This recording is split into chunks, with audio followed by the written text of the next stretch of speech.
I was standing over my wife's body when the first real truth of our marriage finally spoke up. It did not come from the pastor.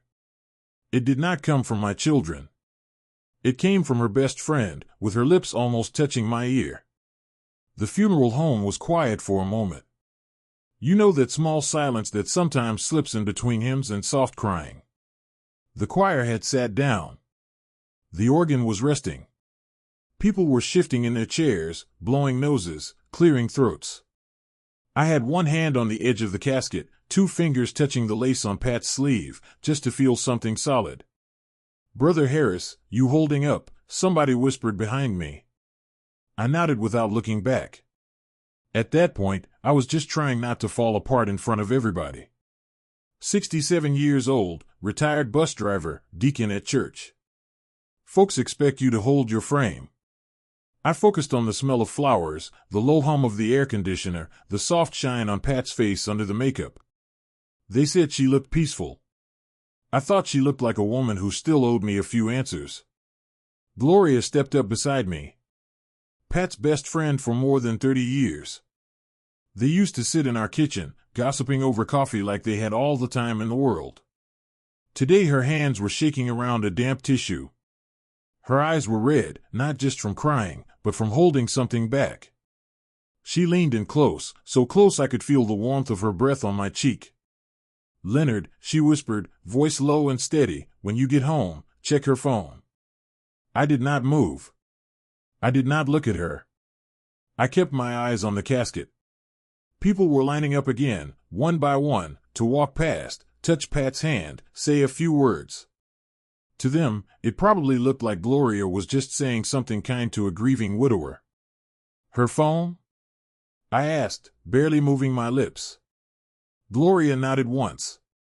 "Just check it," she said. Then she stepped away before I could ask anything else, wiping her face, joining the line like everyone else. Across the room, I saw Earl. Earl Johnson, my neighbor from across the street, sat in the second row with his wife, Monica. Suit a little too tight, tie pulled too high, hands locked together. He did not look at me. Not once. He stared straight ahead at the casket like he was afraid of something. My wife was dead. Her best friend had just told me to check her phone. And my neighbor could not lift his eyes off the floor. That was the moment I understood, burying my wife and knowing my wife were not the same thing. Before all this, before funerals and whispers and the kind of silence that feels like a locked door, my life was simple. Predictable in the kind of way that makes a man feel grounded. I used to wake up most mornings before Pat did. Old habits from driving the early bus routes. Even after I retired, my body still thought I had places to be at 5:30 in the morning. I'd sit on the edge of the bed, stretch my back, listen for the soft hum of the refrigerator downstairs, and thank God for another day. Then I'd go make coffee. Pat liked hers with 2 creams, 1 sugar. I liked mine black. Sometimes she'd come downstairs while I was still stirring her cup, and she'd give me that little half-smile she used to have when we were younger. Not the big one she saved for church and fundraisers, the small one that made me feel like the world was still all right. But that smile had been showing up less these past few years. Still, we kept our routines. Same kitchen. Same quiet breakfast. Same discussions about bills, the yard, the grandkids, and who from church needed prayer. We weren't perfect, but I thought we were steady. We raised 2 kids together. Marcus, our oldest, moved out to Marietta with his family. Busy life, big job. Tanya stayed closer, teaching kindergarten. She'd stop by on Sundays after service, bring us leftovers, check on her mama, fuss at me for not drinking enough water. My kids always treated me right. That part of my life was solid. Pat and I, well, we had grown into 2 people who shared a house, a past, and responsibilities. Not much more than that. But when you've been married over 40 years, you get used to calling that peace. Somewhere along the way, though, Pat changed. She got more active at the church. Started doing more planning committees, more evening meetings, more helping the neighbors. She liked to tell me she was busier because retirement made her restless. I believed it. Or I wanted to. I remember this one afternoon, maybe 3 years ago. Earl was fixing our fence, and I walked into the kitchen to grab lemonade for him. Pat was already outside with him, laughing at something he said. I watched him from the window for a moment too long. Nothing looked wrong, not at first.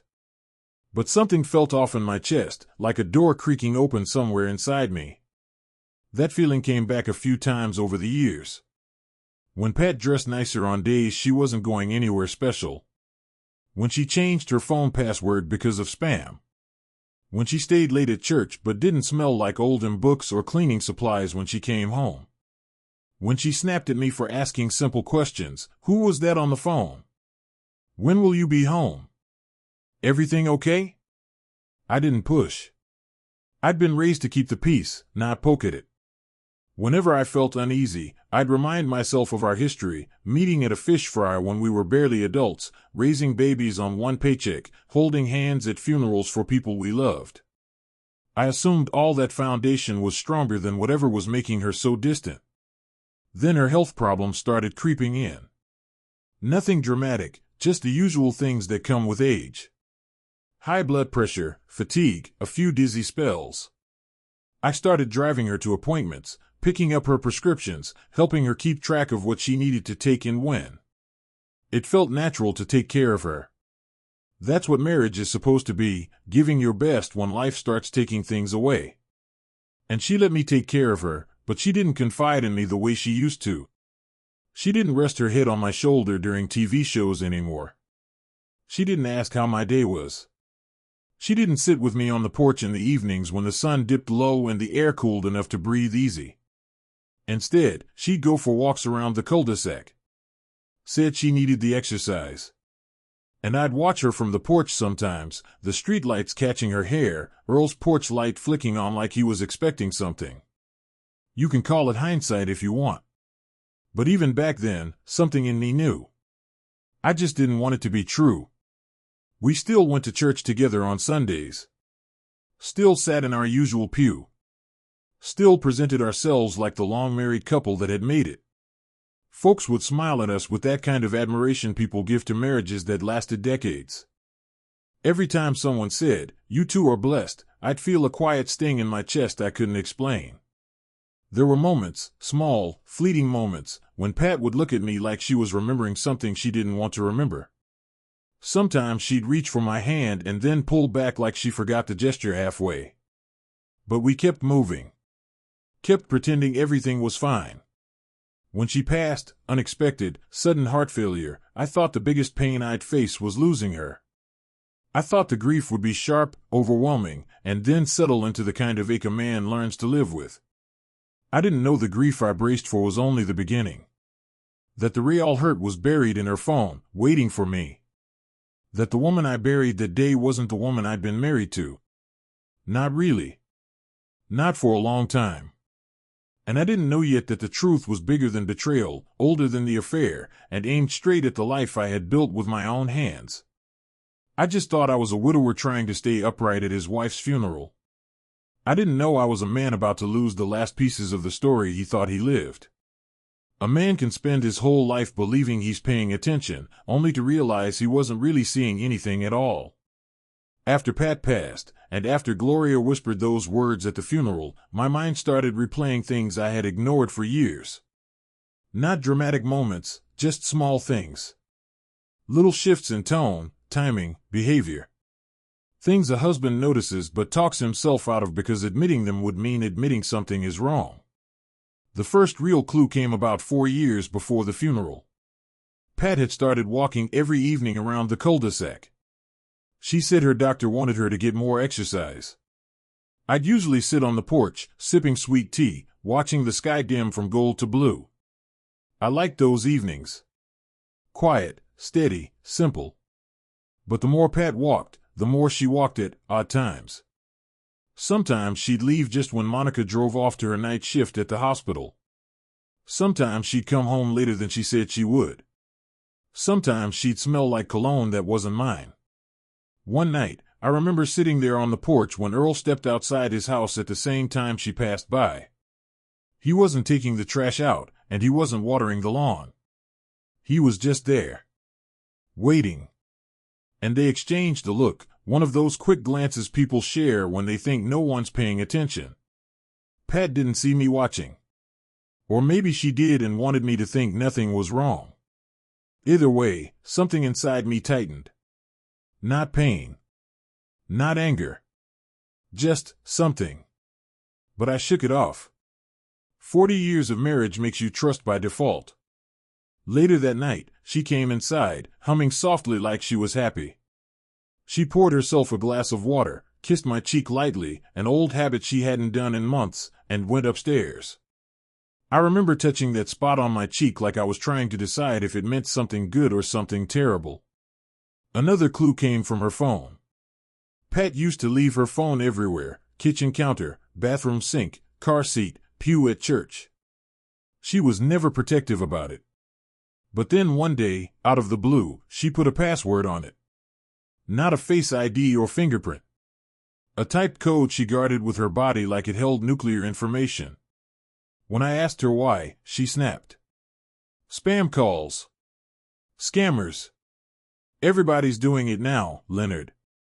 She said it too fast. Too defensive. Too rehearsed. I let it go. I didn't want arguments. She was already irritable most days, and I learned not to add fuel. But after that, she kept her phone close. Took it to the bathroom. Carried it from room to room. Turned it face down on the table during dinner. Flinched when notifications popped up. I told myself she was stressed. That church committees were overwhelming her. That she wasn't feeling well and didn't want to talk. Men lie to themselves quietly. Women can hear it, men can't. A few months later, Gloria made a comment that should have been a clue, a big one, but I brushed it aside. We were at church after service. Gloria leaned in and said, Pat likes attention too much these days. Especially from that man across the street. You might want to keep an eye on that. I laughed it off. Told her Pat wasn't that kind of woman. Gloria didn't laugh. She just said, sometimes good women get lost when they feel unseen. At the time, I thought she meant Pat was going through something emotional. Maybe a phase. I never imagined it was something real. Something active. Something happening right in front of me. One evening, about a year after that conversation, Pat came home late. Later than she ever did before. I was watching TV. The house felt too empty without her, so I stayed downstairs longer than I needed to. When she finally walked in, she froze for a moment, like she didn't expect to see me awake. You're still up, she said, voice stiff. You okay? I asked. You're late. She stepped past me quickly. I told you we had a meeting at church. But she didn't smell like Oldham Books or the basement kitchen where they held potlucks. No fried chicken, no candles, no cleaning supplies. She smelled like aftershave. I almost asked her whose. Almost. But something about the tension in her shoulders told me asking would turn into a fight where she'd accuse me of being paranoid, insecure, controlling. And I was tired. Too tired to start a conflict that would end with me apologizing for a thing I didn't do. So I swallowed it. And she walked upstairs without looking back. The next clue didn't come from Pat. It came from Earl. One Sunday, after church, I was standing outside talking to Deacon Mills when Earl walked past me on the sidewalk. He nodded, quick, nervous, stiff. His wife, Monica, offered me a gentle smile. Earl barely met my eyes. Guilt looks at the ground. Always. I didn't know what he was guilty of, but I could feel something wrong through the way he moved, too careful, too polite. Men like Earl aren't usually polite. A few weeks later, he stopped walking over to chat with me in the yard. He used to talk about fixing cars, grilling ribs, golf games. Suddenly he couldn't say more than a few words before rushing back home. Sometimes he'd step outside, see me, and turn right back around. If I had been paying attention, really paying attention, I would have known. But I told myself he was just busy. Told myself people drift. Told myself Pat would never. The biggest clue of all, though, came one quiet morning, 6 months before she passed. Pat was sitting at the kitchen table with her phone in her hand. She wasn't texting, she was reading something. Her face looked tight, troubled. I walked in softly, and she actually jumped, and put the phone face down like she was hiding a winning poker hand. "Everything okay?" I asked. "Yes," she snapped, too fast. Then softer, "just thinking." She looked like she wanted to say something. Her mouth opened twice. Then she closed it and forced a smile that didn't reach her eyes. I asked if she wanted breakfast. She said she wasn't hungry. I asked if she wanted to sit outside with me for a bit. She said she had errands. Something was tearing her apart, but she wouldn't let me near it. And I remember thinking, whatever this is, I'm losing her. Not to death. Not yet. But to something I couldn't name. That morning sits heavy with me now. Because she almost said something. Almost. And if she had, maybe the funeral would have hurt less. Or maybe it would have hurt more. Either way, all those signs, the walks, the phone, the late nights, the tension, the smells, the distance, Earl's guilt, they all added up. But I didn't connect them. Not then. And maybe that's why Gloria's whisper hit me the way it did. Check her phone. Because every clue I ignored suddenly came back in one long, unbroken line, pointing to a truth I had been too loyal to acknowledge. For 40 years I thought the danger in marriage was drifting apart. But the real danger is drifting apart and pretending you didn't. The night after the funeral was the quietest night of my life. Not the peaceful kind of quiet, the kind that presses on your chest. The house still smelled like flowers people had delivered, lilies, roses, things Pat always said she loved but rarely stopped to admire. The cards were stacked on the dining table, untouched. My suit jacket hung over a chair. I hadn't eaten since the repast. I walked through the house like I was seeing it for the first time.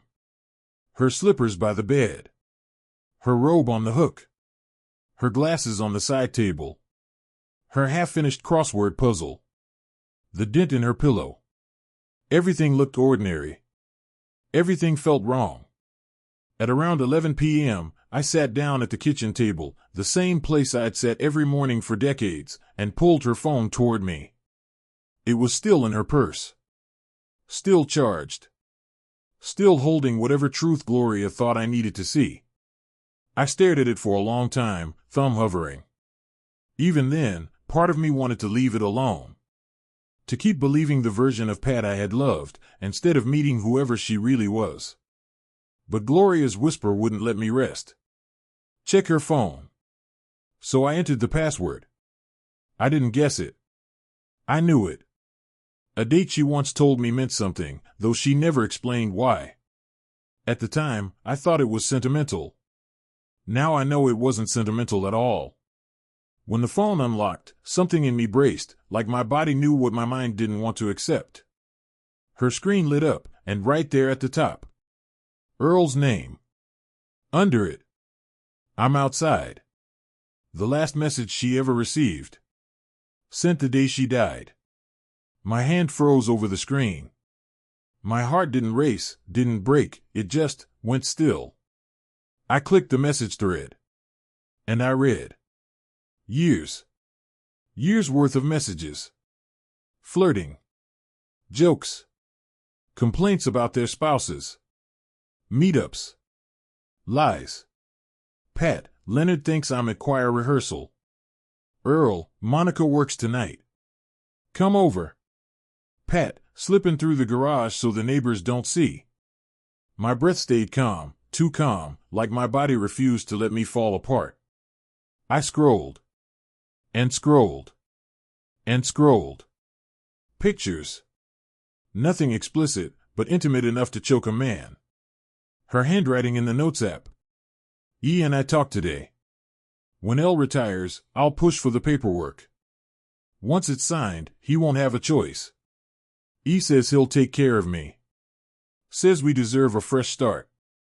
Fresh start. My wife wanted a fresh start. Without me. It didn't feel like betrayal yet. It felt unreal. Like reading someone else's life.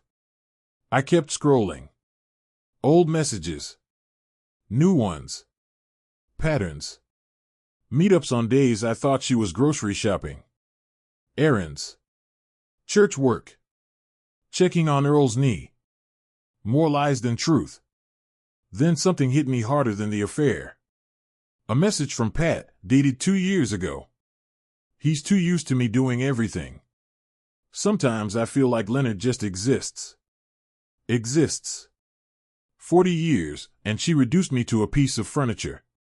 I don't know how long I stared at that line. I don't know how long I sat there, rereading years of a marriage I didn't know I was sharing with another man. I didn't cry. Not then. I just felt hollow. Like someone had scooped the inside out of me and left me standing. Next, I found a folder inside her photos. Hidden. Pictures of the fence Earl fixed. Pat's hand on his arm. Selfies she never sent to me. Screenshots of hotel reservations. More messages, saved because she didn't want to lose them. And receipts. Good Lord, receipts. 2 hotel stays paid in cash. A restaurant downtown I never even knew she liked. An Uber ride that started at our house on a night she told me she was sewing quilts for the church auction. Each piece was another punch I didn't react to. Then, the worst part. A voice memo. Just a few seconds long. Pat's voice. Laughing softly. Your wife believes anything you tell her. And Leonard, he'll never question a thing. We can do whatever we want. I replayed it twice, slowly, quietly, forcing the words to soak in because part of me didn't want to believe she could sound that unkind. But she did. My wife. My partner. The woman I cared for through every sickness, every stress, every tired day. Speaking about me like I was an obstacle, not a person. And Earl laughing with her. It wasn't the affair that broke something in me. It was the way they talked about me, like I was foolish, weak, predictable. Like I was nothing. I sat there for hours. The house silent. Her phone glowing. My hand steady even when my soul wasn't. Sometime around 2 a.m., I reached the end of their messages. The last thing she ever sent him. Tomorrow maybe. Have to see how I feel. She died the next morning. And yet, Earl's message. I'm outside, came after she passed. He came to see her. Not as a grieving neighbor, but as a man waiting for someone who would never reply again. I leaned back in my chair and stared at the ceiling. That was the moment I understood something simple and sharp. My marriage had ended long before my wife died. I just didn't know it yet. I don't remember standing up, but I found myself in the living room, staring out the window at Earl's house. One lamp was still on. Monica was probably asleep. Earl had probably cried at the funeral to keep up appearances. But now I knew. I wasn't looking at a neighbor. I was looking at the man who had been with my wife while I worked, while I slept, while I prayed for her, while I paid for her prescriptions, while I made her coffee. I wasn't angry. Not one bit. Anger is loud. What I felt was quiet, too quiet. A heaviness that settled in my bones. A numbness that didn't fade. I sat back down at the kitchen table, took a slow breath, and did the only thing I knew how to do when life backed me into a corner. I got organized. I screenshotted everything. Sent it all to my email. Printed what needed printing. Made a folder. Labeled it with the date. Not to ruin anyone. Not to make a scene. Just to prepare. Because when truth hits a man this hard, he only has 2 choices. Break apart or stand still. I chose still. Around 4 a.m., I finally pushed the phone aside. My hands shook just a little. Not from rage, rage would have been easier. No, they shook from the weight of clarity. I whispered into the empty room. Lord, help me see this with clear eyes. The house didn't answer. It just sat there, same walls, same furniture, same shadows, but everything inside it had changed. I stood up, pushed her chair in gently, and took one last look at the phone. The woman I buried that morning was not the woman I discovered that night. One was dressed in white, lying still in a casket. The other was alive in those messages, laughing, planning, lying, living two lives. I loved the first one. I didn't know the second. Maybe I never did. When the sun started rising, I knew what I had to do. Not confront Earl with fists. Not curse him. Not burn down the house of the man who betrayed me. No. The first person I needed to speak to was his wife. Because she deserved the truth even if it shattered her. And because something told me she already knew pieces of it. But I didn't know yet that Monica had a truth of her own, one that would hit even harder than the affair. And I wasn't ready for that truth. Not yet. But it was waiting for me. Just like the betrayal had been. All those years. The morning after I found everything. I didn't move fast. I moved slow. Measured. Like a man walking across thin ice, testing every step. The sun was barely up when I put on a clean shirt, shaved, and made myself a cup of coffee I didn't really want. My body felt heavy in a way grief alone couldn't explain. Betrayal weighs different. It sits low, deep, like a stone in the stomach. I kept seeing that last message from Earl. I'm outside. Outside my house. Waiting for my wife. Waiting after she was already gone. I didn't let myself linger on it. I had a plan forming, not revenge, not rage, just clarity. Truth needed to be put in the right hands, and the first set of hands wasn't mine. It was Monica's.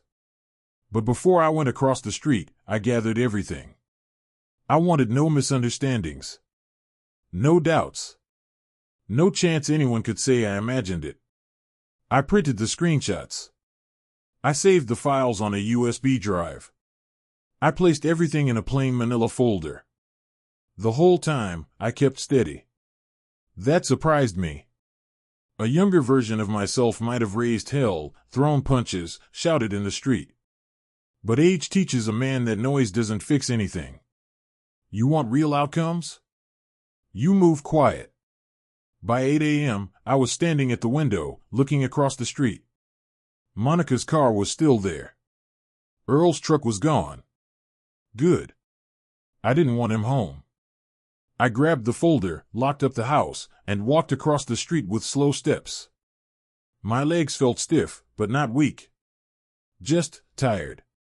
Tired from years I didn't know I'd been fighting for a marriage I didn't really have. When I reached their porch, I hesitated for a moment. Knocking on another man's door with evidence that his wife slept with yours, it's not the kind of thing you do without thinking. But I wasn't airing gossip. I was delivering truth. So I knocked. 3 slow taps. A few seconds passed. Then the door opened. Monica stood there wearing a robe, hair tied up, face puffy like she'd barely slept. But even in that state, she had a calmness to her, a quiet awareness I had seen hints of over the years. She blinked at me, taking in the folder in my hand. "Leonard, you all right?" she asked softly. "No," I said. "But I need a few minutes of your time." Something in my voice must have told her this wasn't casual. She stepped aside without asking questions. "Come in." I walked inside their home, same layout as ours, but cleaner, more decorative. Monica always had a better eye for home things. I stood in the living room while she closed the door gently, like she was bracing herself. "What's going on?" she asked. I didn't hand her the folder right away. I looked at her first, really looked. Years of watching her from across the street suddenly made sense. The quiet sadness I sometimes saw in her eyes. The way she avoided glancing at Earl too long around neighbors. The tired slump of her shoulders at church. "Monica," I said slowly, "I need you to understand something before I show you what's inside this folder." She straightened a bit. "Okay. I'm not here for drama. I'm not here to yell or shame anyone. I came because you deserve to know the truth, same way I do. Her eyes dropped to the folder, and then lifted back to me. You found something. Not a question. A realization. I nodded. Her face didn't show shock. Just resignation. Like she'd been waiting for this moment. I sat down on the edge of the couch. She sat across from me, hands clasped tightly. I placed the folder on the coffee table and slid it toward her. She opened it slowly. One page. Then another. Then another. She didn't gasp. Didn't cry. Didn't ask questions. She just paused on certain pages, her eyes scanning the text, the dates, the pictures. Her breathing stayed steady, but I could see her throat tightening. When she reached the hotel confirmations, she closed her eyes for a long moment. Not in shock, more like confirmation. Finally, after several minutes, she closed the folder. And she whispered. I knew. The words hit me harder than I expected. You knew? I repeated quietly. She nodded. Not everything. Not the messages. Not the details. But I knew he was seeing someone. She sat back, rubbing her palms together like she was cold. I thought it was a woman from his job.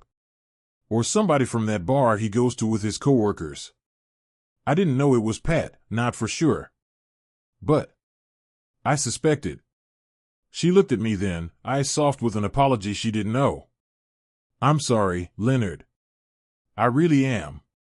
I took a deep breath. You accepting the truth means more than you know. She gave a sad smile. Truth's been sitting in this house for years. I just didn't have proof. There was a long silence. Not uncomfortable, just heavy. Then Monica looked at me differently, like she was debating something. Her jaw tightened. Her eyes narrowed slightly. Leonard, before I say what I'm about to say, I need you to promise me something. What's that? Promise you won't stand up and walk out until I finish. I felt a cold shift in my stomach. Whatever she had to say, it wasn't small. I promise, I said. Monica nodded, then leaned forward. There's something you don't know about Pat. Something I never told you. Something she didn't want you to know. My spine went straight. She continued. Your wife met with me. More than once. That I didn't expect. What for? I asked, voice low. She looked down at her hands, then up again. To ask me how I handled being married to a man who didn't make me happy anymore. The words landed like a slow knife. I didn't speak. Didn't move. Didn't blink. There's more, she whispered. I nodded once. Say it. Monica swallowed hard. Pat wasn't just cheating with Earl. She was planning something. She had a plan involving you. Your house. Your retirement. Your future. My hands tightened on my knees. What plan? I asked. Monica took a deep breath. She wanted a divorce. The room didn't move. Neither did I. But Monica wasn't finished. She told me she needed to wait until you signed certain retirement documents. Ones that would give her legal access to your pension transfers and the house title adjustments. My stomach dropped. She said once you signed, she'd be able to move forward without worrying about money. She said Earl promised her a new life. A fresh start. I stared at her, the weight of those words sinking deeper. Monica's voice softened. She said when you slowed down, when you weren't as independent, she'd help move you into a facility so she and Earl could sell the house. I closed my eyes. That did it. That was the crack that finally split something inside me. Not rage. Not tears. Just truth. The truth about the woman I loved. The truth about the marriage I carried on my back. The truth about how little I meant to the two people across the street. Monica reached out, placing a gentle hand on my arm. I'm sorry you had to find out like this. But you deserved the whole truth, not just the affair. I opened my eyes. My voice was steady when I spoke. Thank you for telling me, Monica. She nodded, tears finally slipping down her cheeks. What are you going to do now? I stood slowly, picking up the folder. First thing I'm going to do, I said, is protect my home. Then I looked her in the eyes. And after that, I'm going to let the truth land exactly where it needs to. Quietly. But fully. Monica nodded, like she understood that quiet justice is sometimes louder than any shout. And as I walked back across the street, folder in hand, one thing settled deep in my bones. My wife's betrayal wasn't the end of my story. It was the beginning of me reclaiming it. Quiet justice moves slower than loud revenge, but it hits harder when it finally arrives. In the week after I spoke with Monica, I moved carefully. Not emotionally, emotion had stepped aside and let clarity drive. I moved carefully legally. First thing I did was visit my lawyer, Mr. Foster, a man in his 70s who'd been practicing longer than Earl had been lying. He shook my hand gently and said, "Leonard, you take all the time you need. You don't owe me calm." But I was calm. Too calm sometimes. I handed him the folder, the screenshots, hotel records, notes, receipts, Pat's messages about the retirement papers, the plans to sell the house, the voice memo. He read in silence, flipping pages slowly, his eyebrows pulling tighter with each one. By the time he finished, he took off his glasses and rubbed his temples. "Son," he said, "I've seen all kinds of betrayal, but what she planned, that wasn't just infidelity. That was strategy." I nodded. "I know. We're going to secure everything," he said. "House, pension, accounts. I'll file the necessary protections and verify that nothing was signed. And if anything was, we'll challenge it." "Thank you." He looked at me the way a father might look at a hurting child. "Leonard, this wasn't your failure." I didn't respond. Sometimes silence is the only answer a man has. Word travels fast in a neighborhood, even when nobody speaks it out loud. Within days, people were noticing changes. I changed my locks. Had a security system installed. Started updating documents at the courthouse. Closed joint accounts Pat had kept open. Set up a trust for the house. I wasn't hiding anything, just protecting what was mine. Monica, meanwhile, moved with her own quiet thunder. She hired a lawyer. Filed for separation. Told her family the truth. But the real consequence, the moment everything stopped being hidden, came on a warm Saturday morning. There was a meeting at Mr. Foster's office. One he insisted on holding in person. "It's better," he said, "if everyone hears the truth where it can't be twisted." Present at the meeting. Me. Monica. Mr. Foster. A paralegal. And finally, Earl. He walked in smelling like cologne and fear. He tried giving me a nod, some weak attempt at neighborly familiarity, but I didn't return it. He sat down across from us, hands clasped, knee bouncing. Mr. Foster opened a file calmly. "Mr. Johnson," he said, "we're here to discuss your involvement with Mrs. Patricia Harris and the legal implications that follow." Earl swallowed hard. I'm sorry for what happened. I know she passed and emotions are high. I didn't mean." Mr. Foster raised a hand. "No need to perform. We're not here for apologies. We're here for truth." He clicked a button on the recorder. And then he unveiled everything. Every screenshot. Every message. Every hotel receipt. The notes. The plans to remove me from my own home. The voice memo with Pat's laughter. Earl's face drained color. His shoulders sank. Finally, he looked at me. "Leonard. I never meant."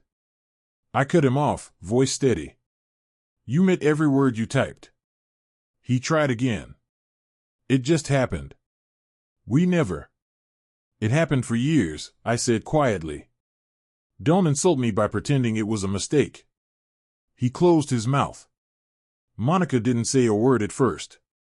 She just stared at him, years of quiet pain burning behind her eyes. Then she stood up slowly. You lied to me, she said. For years, you lied. And you used me to cover for your affair with our neighbor's wife. Earl tried reaching for her hand. She stepped back like he was poison. You ruined our marriage. You humiliated me. She pointed toward the folder. But that, what you planned with her, putting Leonard away, selling his house. Her voice shook. That's cruelty. Earl sank into his chair like he'd been hit. Mr. Foster cleared his throat. Mr. Johnson, you should be aware, if any attempt is made to claim assets, to contest property, or to imply Leonard was aware of these plans, we will pursue legal action, including charges related to manipulation of a vulnerable adult. Earl's eyes widened. He's not vulnerable. But you plan to make him appear that way, Foster said. We have her words. And yours. He slid a paper across the desk. This is a formal notice. Leonard has secured his assets. Any interference will be met with full legal consequence. Earl stared at the letter like he couldn't read. I leaned forward. Look at me. He lifted his eyes. I'm not here to fight you. I'm not here to ruin you. I'm here so the truth is spoken to your face. You earned every piece of this consequence. And now you get to live with it. Earl opened his mouth, but no sound came. Monica picked up her purse. Meeting's over for me, she said. I hope you enjoy the life you built, Earl. Alone. She walked out the door without looking back. I stood slowly, gathering my papers. As I reached the door, Earl whispered, Leonard. I never thought it would go this far. I paused, turning just enough to look at him. That's the thing, I said. Your actions went far long before you ever realized it. Then I walked out. And the moment that door closed behind me, something inside me unclenched, a tightness I'd been carrying for longer than I knew. It wasn't peace. Not yet. But it was the first step toward it. In the weeks that followed, consequences rippled outward. Neighbors noticed the separation happening across the street. People whispered. Some avoided eye contact. Some brought food to my door, unsure what to say but wanting to say something. I didn't correct anyone. Didn't explain. Didn't justify. Sometimes the truth doesn't need to be told to everyone. It just needs to stop being carried by you alone. That was the public consequence. Not shouting. Not humiliation porn. Not scenes in the street. Just truth, landing exactly where it needed to. Quiet. Heavy. Final. The strange thing about truth is that it doesn't heal you quickly. It heals you slowly, like a wound that has to stay open before it can close. In the first weeks after that meeting with Earl, my days were quieter than ever. Not the kind of quiet that comes with peace, but the kind that follows a storm when you're still counting every branch that fell. I spent a lot of mornings on the porch, just sitting. Not thinking forward. Not thinking back. Just breathing. Some evenings, I'd stand in the kitchen with 2 coffee mugs out of habit before remembering there was only one person left in the house. I'd put one mug back and let my hand rest on the cabinet a moment longer than necessary. It wasn't grief for the marriage I had, it was grief for the marriage I thought I had. That's a different kind of pain.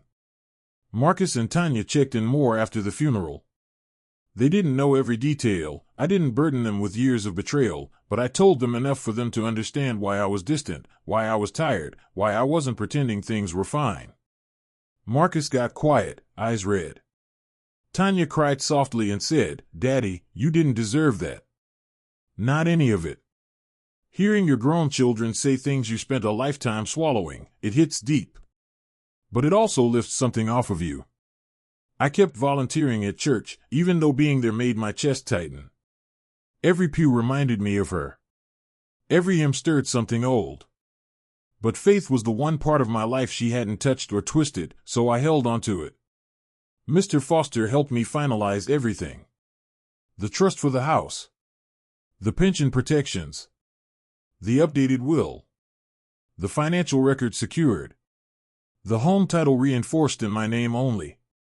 For the first time, I felt the ground beneath me firming up again.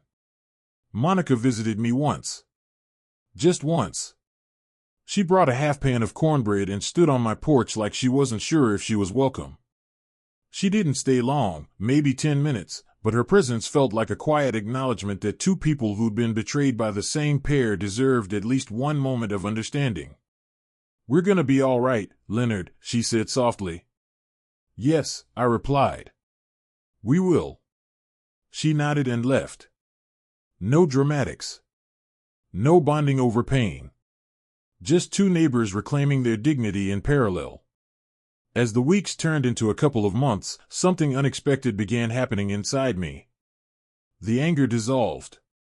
The humiliation faded. The question stopped clawing. What took its place wasn't forgiveness, not for Pat, not for Earl. It was acceptance. Acceptance that the woman I loved was not the woman who loved me back. Acceptance that loyalty alone can't save a marriage. Acceptance that sometimes dying reveals more truth than living ever did. And once that acceptance settled in, something else took root. Freedom. Freedom from illusions. Freedom from trying to be enough for someone who had already left me years ago. Freedom from carrying a marriage on my back alone. I started waking up lighter.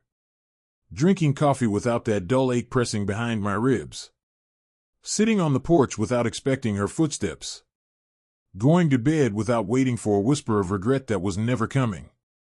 Little by little, I reclaimed my life. I fixed the squeaky gate. Organized the shed. Painted the living room. Went fishing with an old friend I hadn't seen in years. Took longer walks. Listened to more gospel than news. Slept with the window cracked open to let the night air in. And one afternoon, with the sun setting behind the trees and a breeze rolling off the street light and quiet as prayer, I realized something. I wasn't surviving anymore. I was healing. Not fast. Not all at once. But steadily. And with that healing came a peace I didn't expect. A peace built on truth, not illusion. A peace built on self-respect, not denial. A peace built on understanding that sometimes the last gift life gives you is clarity. And clarity, I learned, is a foundation you can actually build on. If you've stayed with me this far, I want to tell you something plainly, the way an older man tells the truth when he's finally done carrying a burden. You can love somebody with everything in you, and still lose them long before they're gone. You can share a home, a life, a history, and still not be seen the way you should be. I spent 40 years believing loyalty was enough to hold a marriage together. I thought showing up, providing, caring, praying, and staying steady would be the foundation Pat and I stood on until the end. But foundations crack when only one person is tending to them. When I opened her phone, I didn't just lose a wife. I lost the story I'd been telling myself about my own life.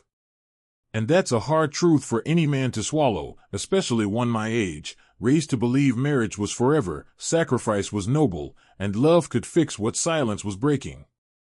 But here's what I learned on the other side of it all. Dignity doesn't come from being loved. It comes from facing the truth and standing on it.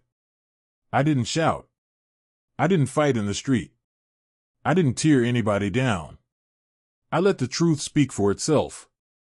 And in the end, that truth protected me, my home, my peace, and whatever years God sees fit to give me next. So I want to ask you something now. If you found out the truth after it was too late to fix anything, would you chase anger, or would you chase clarity? Tell me in the comments. I read every one of them. And if my story helped you, or reminded you of something you've been ignoring in your own life, go on and subscribe. I've got more truth to share.